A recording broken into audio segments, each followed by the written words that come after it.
October 6th through the 12th is National Physician Assistants Week. And in the studio with me today is Domonique Katona, PA and current president of the Nevada Academy of Physician Assistants. Thank you for being here today. You're absolutely beautiful. And we've got an important message to talk about when it comes to keeping yourselves healthy. But I want to start with the basics. What is a physician's assistant? Yes, absolutely. So physician assistants, I'm here today really just to check in and reintroduce ourselves, because people should know who's taking care of them, who's providing them health care. And you may hear the terms physician assistant or physician associate, but we're more commonly referred to as PAs. And more often people are seeing PAs for their healthcare needs. So that may be if you're in the hospital, if you're in the urgent care, your primary care provider's office, we're there.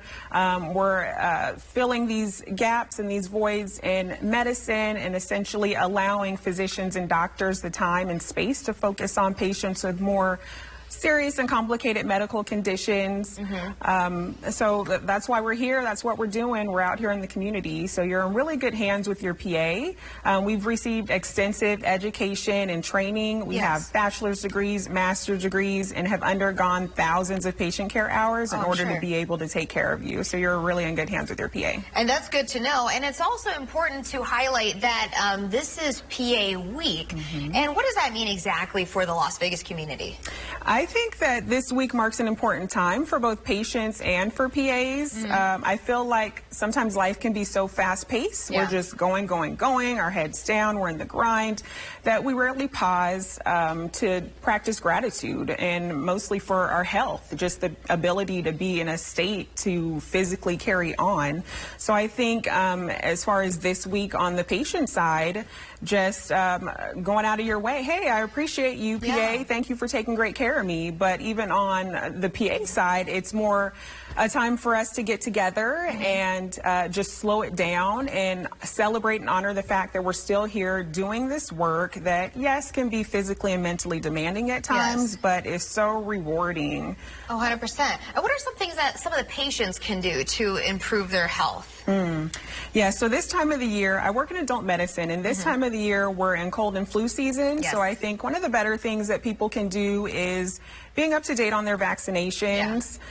We want to prevent you from getting really sick from the nasty bugs that are out there. COVID, we don't know, it's here to stay.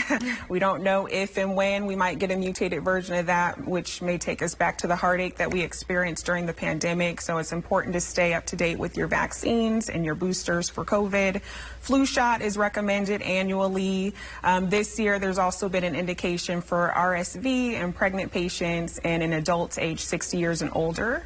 And in our patients 65 years and older, we do recommend a pneumonia vaccine, but it's important to follow up with your PA or your primary provider for more information about what vaccines you should get and when. Got it. And speaking of vaccines, a lot of people have wondered this. Why do sometimes people feel sick after they get a shot?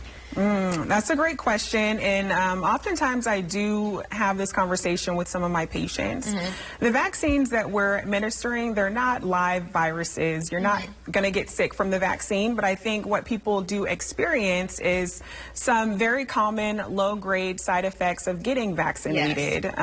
What we're trying to do is stimulate your soldier cells, your fighter cells, and your immune system to stay on guard so that they're ready to attack essentially the COVID virus, the flu virus, the RSV virus that may come into your body. So I think some people get those mild side effects that may be fatigue, a little bit of muscle aches, maybe a low-grade fever, some chills. They should be very short-lived, and those are not necessarily because you're sick. It's just a common side effect of the vaccine and something that should be happening and is a good sign so that when you do come into contact with those nasty bugs, got it. Well, thank you so much, Domonique, for breaking that down for us. We've learned a lot today, and we'll make sure to put more information on our website, news3lv.com. We'll see